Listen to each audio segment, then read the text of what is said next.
Welcome back dear friends. આજે આપણે ધોરણ 6માં વિષય વિજ્ઞાનમાં નવા અભ્યાસક્રમ મુજબ સેમિસ્ટર 2માં પાઠ 8 પ્રકાશ, પડછાયો અને પરાવર્તન તેના સ્વાધ્યાયનું સંપૂર્ણ સોલ્યુશન જોવાના છે. તે પહેલાં ફ્રેન્ડ્સ, જો તમે આપણી ચેનલ પર નવા હોય, હજુ સુધી આપણી ચેનલને સબસ્ક્રાઈબ ના કરી હોય તો લાલ રંગનું સબસ્ક્રાઈબનું બટન જરૂરથી દબાવજો અને વિડીયોને તમારા ફ્રેન્ડ્સ સાથે શેર કરવાનું બિલકુલ ના ભૂલતા. ચાલો આપણે સોલ્યુશન જોઈ લઈએ.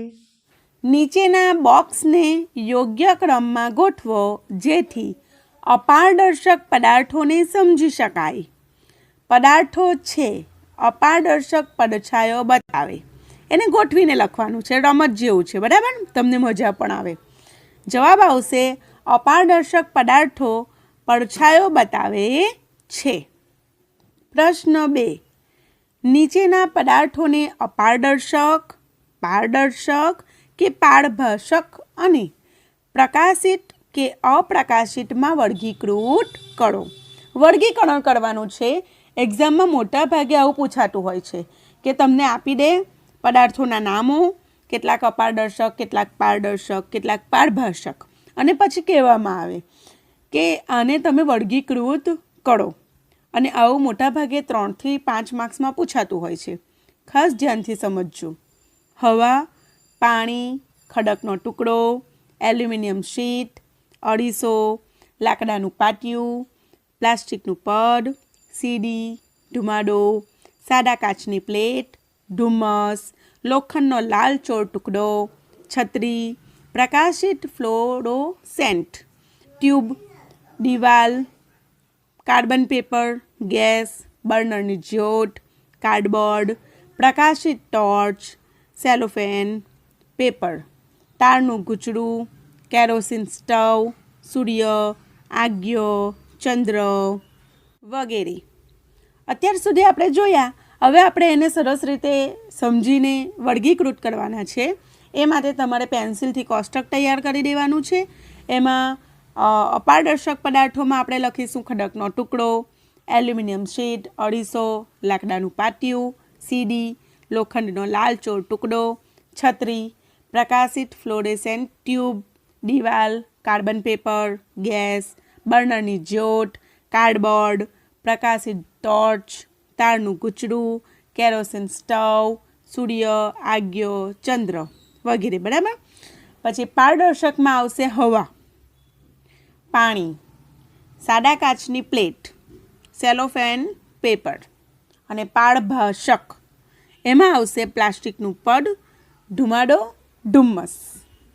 જ્યારે પ્રકાશિતમાં આવશે લોખંડનો લાલચોળ ટુકડો, પ્રકાશિત ફ્લોરેસેન્ટ ટ્યુબ, ગેસ બર્નરની જ્યોત, પ્રકાશિત ટોર્ચ, કેરોસીન સ્ટવ, સૂર્ય, આગ્યો વગેરે.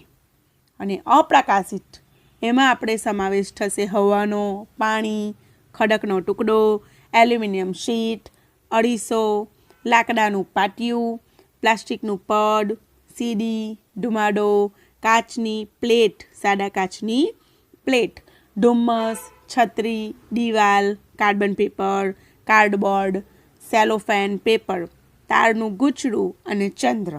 ઓકે, સરસ છે. આમાંથી તમને આટલા બધા ના પૂછાય એક્ઝામમાં, પણ આ બધા જો તમને યાદ હોય અને તમે સમજીને જો એને યાદ રાખો તો આમાંથી જે પણ પરીક્ષામાં તમને વર્ગીકૃત કરવા માટે પૂછાય, તમે સરળતાથી એને વર્ગીકૃત કરી શકો છો એના ગુણધર્મના આધારે. પ્રશ્ન 3. શું તમે એવો કોઈ આકાર બનાવવાનું વિચારી શકો છો કે જેને એક રીતે પકડવામાં આવે તો વર્તુળાકાર પડછાયો અને બીજી રીતે પકડવામાં આવે તો લંબચોરસ પડછાયો પડે? જવાબ હા, આવું બની શકે. આ માટે નાની ટોર્ચ અને નક્કર નળાકાર જોઈશે. આ એના સાધનો છે. વર્તુળાકાર પડછાયો મેળવવા માટે નાની ટોર્ચ ચાલુ કરી તેની સામે નક્કર નળાકારને આડો પકડી તેનો પડછાયો ભીંત પર કે મોટા કાગળ પર મેળવતા પડછાયો વર્તુળાકાર મળશે.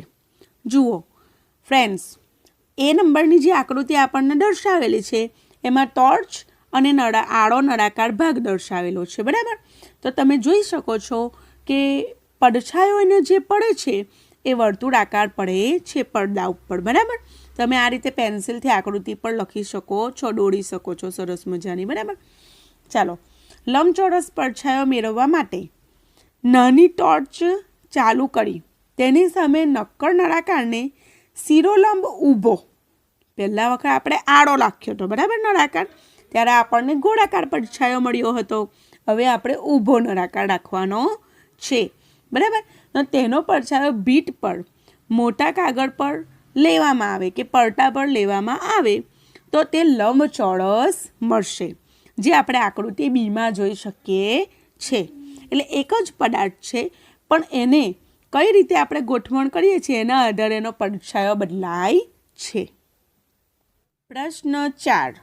સંપૂર્ણ અંધારાવાળા રૂમમાં જો તમારી પાસે અરીસો રાખો તો શું તમને અરીસામાં તમારું પરાવર્તન દેખાશે? મિત્રો, આનો અનુભવ તમને બધાને હશે, બરાબર, મને પણ છે. સંપૂર્ણ અંધારું હશે એટલે સ્વાભાવિક રીતે આપણને પ્રતિબિંબ દેખાશે નહીં. માટે જવાબ આવશે ના, અરીસામાં પ્રતિબિંબ દેખાશે નહીં. હવે એનું શું કારણ છે તો ચાલો સમજી લઈએ. સંપૂર્ણ અંધારાવાળો રૂમ છે તો આપણા શરીર પર પ્રકાશ પડતો નથી, તેથી પ્રકાશનું પરાવર્તન થશે નહીં. પ્રકાશ જ ના પડે તો એનું પરાવર્તન થવાની તો વાત જ નથી ઊભી થતી, બરાબર ને. તો પરિણામે અરીસામાં આપણું પ્રતિબિંબ રચાશે નહીં. પ્રતિબિંબ રચાવવા માટે પ્રકાશનું પરાવર્તન આવશ્યક છે. વૈજ્ઞાનિક કારણો આપી સમજાવો. પહેલું, ચંદ્ર પ્રકાશ આપે છે, પરંતુ તે પ્રકાશનું ઉદ્ગમ સ્થાન ગણાતો નથી. કારણ આપો.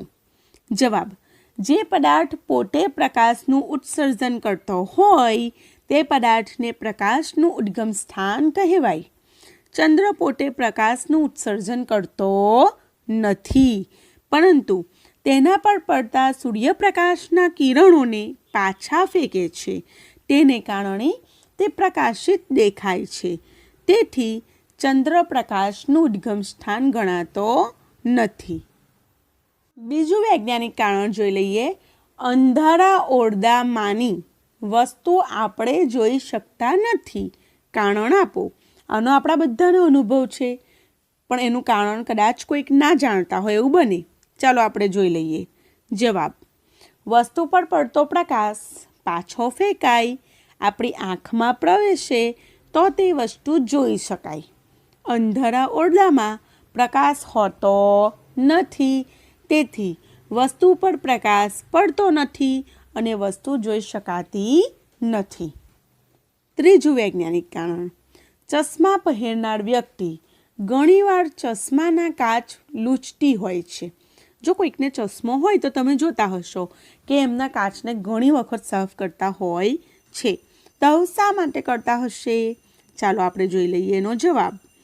ચશ્માના કાચ પર ધૂળના રચકણો ચોંટવાથી કાચ અર્ધ પારદર્શક બને છે.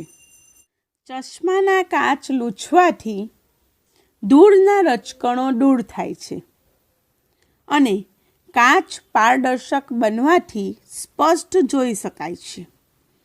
આ કારણે ચશ્મા પહેરનાર વ્યક્તિ ઘણીવાર ચશ્માના કાચ લૂછતી હોય છે. બાળમિત્રો, જો તમને મારું વિડીયો ગમ્યું હોય તો વિડીયોને લાઈક કરજો અને હા, ચેનલને હજુ સુધી સબસ્ક્રાઈબ ના કરી હોય તો સબસ્ક્રાઈબ કરી લેજો. સબસ્ક્રાઈબ કરવું બિલકુલ ફ્રીમાં છે, બરાબર. અને તમારા ફ્રેન્ડ્સ સાથે આ વિડીયોને વધુને વધુ શેર કરજો. ફરી મળીશું બીજા નવા વિડીયો સાથે. ત્યાં સુધી આવજો.